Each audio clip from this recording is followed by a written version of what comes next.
আসসালামু আলাইকুম। সবাই কেমন আছেন? অবশ্যই সবাই ভালো আছেন। আমাদের এইখানে আজকে 2 দিন যাবত অনেক বৃষ্টি। তো কে কী রান্না করতেছেন জানাবেন।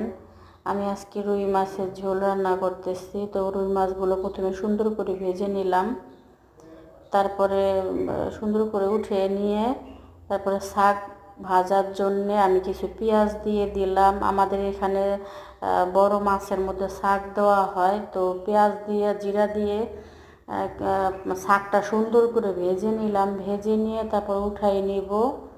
সুন্দর করে উঠিয়ে নিয়ে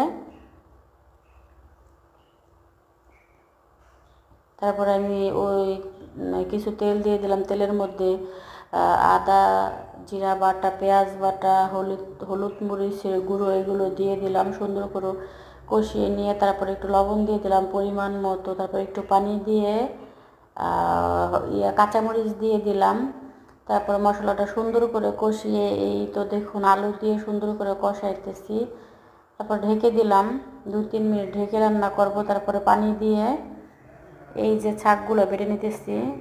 তারপর পানিটা উতরানোর পরে এই যে আমি কিছু করলা অ্যাড করছি, কারণ করলাগুলো যদি আগে দিতাম তাহলে তিতা হয়ে যায়। এভাবে তরকারিটা উতরানোর পরে দিলে করলাটা তিতা লাগে না। তারপরে এই ভাজা মাছগুলো আমি সুন্দর করে দিয়ে দিলাম।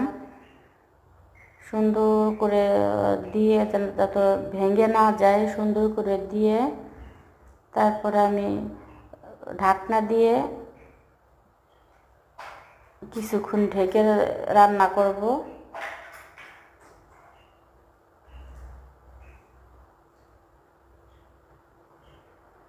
10 মিনিট রান্না করার পরে তারপরে তরকারিটা আমার হয়ে আসলেই আমি এই শাক বাটা দিয়ে দিব। শাক বাটা দেওয়ার পরে এই যে আমার তরকারি ফাইনাল লুক।